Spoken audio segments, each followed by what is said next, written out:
Nike shares have fallen nearly 2% after the shoes worn by US college basketball megastar Zion Williamson split in half, causing him to fall and injure himself. The shoe blowout has wiped more than $1.7 billion off Nike's market capitalisation, with millions tuning in for the match and former US President Barack Obama witnessing the incident courtside. Joining me today for Taking Stock is Pro Vice-Chancellor at Sydney University, Professor Richard Miles, and Your Money's digital editor, Aleks Vickovich. Good evening to you both. Thanks for joining me here. Look, how damaging is this to the Nike brand? I might kick off with you, Aleks.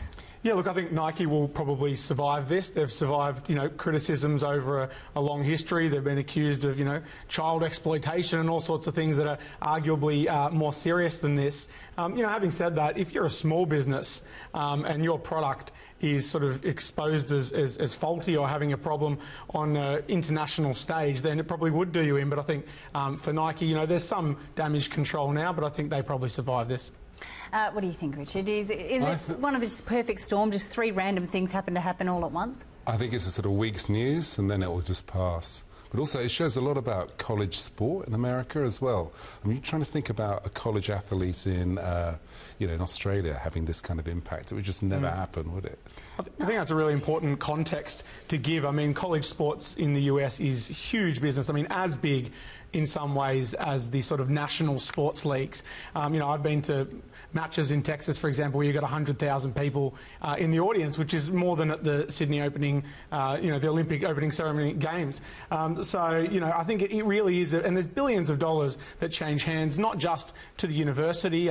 There's coaches get paid more than bank CEOs in Australia, and the networks make billions of dollars as well. So, maybe it is time to start thinking about paying these players, and that's one of the debates that's now being kicked up again because of this, because people are asking whether Zion Williamson was sufficiently insured, as he probably would be if he was in the NBA. So I don't know what you think, Richard. So I worked for a while at the University of Wisconsin, and the highest paid employee of the University of Wisconsin was the football coach. And every week, 80,000 students or 80,000 people used to come and watch the team. Can you imagine? No, we can't fathom that scale. Okay. And of course, these guys are not professionals, but there's all sorts of inducements and all sorts of things which go in to basically getting them to sign for particular teams. It's just like huge business. And I guess the theory is that because they're getting a free education by way of, a sports scholarship, that's kind of sufficient in paying these guys. But, I'm not sure that it really is. I don't think they're living, they're probably not below the poverty line. I think if they're going to a top university playing sports, they're being looked after to some extent, but certainly not, seeing the millions that are being sort of, transacted between TV networks and universities. So, I wonder whether it is time to revisit this. But it wasn't just any college game and it wasn't just any player, was it? I mean, how significant is, the impact that Zion Williamson was already having in basketball? Yeah, well, look, he's one of the top draft picks, and that's why they're saying maybe he should just skip the whole college thing and go straight to the leagues, which is an option that is open to people now. This was a huge game. You got Barack Obama in the audience, which I think is what helped it trend, Spike Lee and other celebrities. So, it really was a big game. And the other thing is, in the United States, I mean, there's a lot of focus on college ball, I think because people feel kind of parochial about their local colleges, regardless of if they go there, in the way that we do about our local sports. You've got to remember, the top sporting leagues in the States, they change cities all the time, they move around the country, so they don't have those sort of deep roots that we might get here with our local leagues. And I think that's one of the reasons people feel so emotional about the college leagues. And it's also about telly. It's about sort of 24-hour sports coverage, and you need all those games to keep things going. So, Richard, is it the same thing here? I mean, obviously we don't see the same sort of scale with, TV networks and so on, but, is there money that changes hands and is it a big part of the university's revenue? No, not in any way at all. I mean, obviously, Sydney University and other universities here have got strong sports teams, but there's quite a sort of difference between what goes on here and what goes on in America. In fact, it's a big difference. When people go to university, obviously in Australia, because of their academic prowess, some of those guys that are going through the American universities, is it about their academic prowess or their sports prowess? It can be quite a different thing. Well, I'm sure that question's actually pretty easy to answer, depending on which student you're looking at. All right, let's move on now to our next topic. A 4-day working week could boost employee happiness and productivity. A New Zealand finance firm has put it to the test, switching its 240 staff to a 4-day week and maintaining their pay with overwhelmingly positive results. So, should we all be adopting this smaller working week? Does it make me sound lazy if I say yes? I'd be happy to take a 5-day working week or a 6-day working week. You know, we work hard in the media, Sophie. Look, I think if it works for this business, then it's great. When the weekend, when it was introduced, was really revolutionary, and of course it required a lot of lobbying and then subsequent government intervention to make it happen. So I don't think we're really at a critical mass yet. But, you know, wellness is becoming a way bigger focus in the business world, you know, and rightly so. People are focusing more on the health and well-being of staff. And if this is one of the ways to get there, then I think increasingly as a culture we'll look at it. Well, decades ago it was predicted that we wouldn't work even a third of the hours that we're working at because there'd be this automation and bits of our job would be, you know, not sort of things we'd have to front up for. But it hasn't happened. Why not? Because AI, we've constantly, basically, completely overestimated what robots will be able to do. We still need to do a lot of the thinking for robots and basically the organising. So, you know, there's always this sort of utopian idea that we're just going to be sitting around doing nothing. But you've got to remember that we're not designed for that, okay? You know, you hear of so many people, say, retiring and then sort of dropping dead or something like that, because we're actually kind of built for a subsistence life, okay? An idea that we should need to work.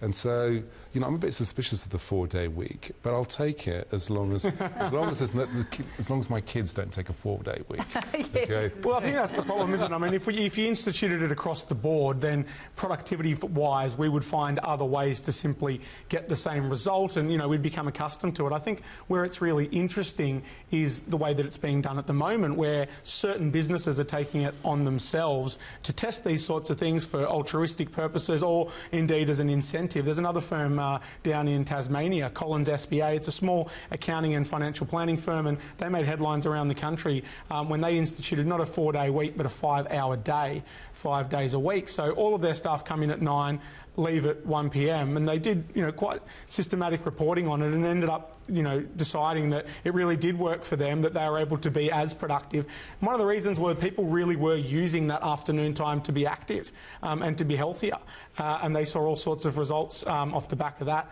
and they also saved some money on Friday drinks, which was the previous perk that they were running. So, but I could admit I'm a bit sceptical about all of this, okay, because I think it looks good. I think there's a lot of window dressing goes on. People work all the time now. It's like sort of 24-hour culture. You know, we get essays in from students, you know, they're sending them in at 2 or 3 o'clock in the morning. You know, people are working sort of odd hours. And so I'm not convinced we're working less. I think actually we're in a sort of, I think the division between work and leisure is really, really sort of blurred. And I think often we're just sort of working at a low level all the time. Well, they might just be automating the send of those essays to be at 2 in the morning. You can do that now, Richard, so don't fall for the tricks these kids are getting up to. Oh, okay. All right, moving on now. Soon-to-be billionaire Kylie Jenner has slashed the prices of her lip kit collaboration with best friend Jordyn Woods after she was found to be having an affair with her sister's boyfriend. I hope you're keeping up. Just let me know if you're not. So is Kylie trying to cut ties to save her image, or is she just trying to make money from more publicity? Richard, I'm sure you've spent a lot of time studying the Kardashians and all their offshoots and businesses. This is very academic stuff. What do you think's going on here? I think probably both things. I think there's a sort of ritual humiliation going on here. You know, there's nothing better than cutting the price of people's products. And these people are totally commodified, right? So in other words, you know, what your stuff sells for is what you are and what you're worth. And what the message is, you're kind of a cut price product now. So I'm sure that's going on. But at the same time, these people rely on, you know, constant commotion, constant fights. And this is just like kind of brilliant, right? Yeah. Well, if she really wanted to hit her where it hurts, she'd just like make the product disappear altogether, wouldn't she? No, but the humiliation. So look, if you're an author, okay, there used to be one book in the town I used to live in, Cambridge, in the UK, where you didn't want your books to be put, and that was a bookshop called Galloway and Porter, which were remaindered books. And so basically, if you ever wanted to really insult somebody, say, "Oh, look, I've just seen 500 copies of your book, remaindered copies, all selling for 50 cents a copy in there," right? And it's kind of embarrassing. Well, thank you for bringing an intellectual element to this discussion. That's very welcome. Alex, what do you reckon? Well, look, like Richard, I have a very in-depth understanding of the Kardashian family and its various elements. Of course you do. I did receive a briefing. Have you cancelled your order on your lip kit? Yeah, absolutely. Yeah. No, apparently it is a good quality product. That's what I'm told by informed sources. Look, I think there's a few ways in which this is interesting. Firstly, I think, to some extent, yes, the fact that if we're talking about the Kardashians and the Jenners and these kind of social media influencers, then they're making money. And I think that really is their currency. And so there's an element of that. But I also think with this one, it does show that there is a real risk to getting into business with friends and family as well. There's also a risk with these kinds of businesses that are really personality based. I mean, we were just talking about the quality of the eyeliner or the lip product, and it may well be of sufficient quality in that market. But really what these businesses are trading off is the celebrity status of the entrepreneurs behind them. And I think the risk with that is that, when they do have these kinds of personal issues that boil over, into the social media world, they get hurt by that potentially in a way that a large listed organisation could survive a sex scandal. Perhaps with these guys, because they are so visible, there's an additional risk there. Well, you keep mentioning this word risk, but surely the biggest risk is hooking up with your meal ticket's sister's boyfriend and not thinking it through. I mean, it's very close to them premiering their next season. Could this not all just be a bit of a publicity stunt? That's cynical, Sophie Hull. It's a stroke of genius. She'll have her own show. She won't need them. It's one of those things, isn't it? It just looks quite contrived, doesn't it? And look, she can't be the only person who's on the bad side of the Kardashians in America, surely. But a lot of this stuff does look like a stunt, and yet, it doesn't seem to hurt them. People are just interested in the intricacies of their private lives, and I suppose that's the genius of the show that led to their fame, was that, there wasn't much to it. It really was, cameras strapped to a family. And so people don't have a huge expectation of, what they want to see from these people. They're just happy to follow their everyday kind of moves and continue to work for them. Yeah, I still think it's a publicity stunt, but thanks anyway. Richard, Miles and Aleks Vickovich, thanks so much for your time tonight.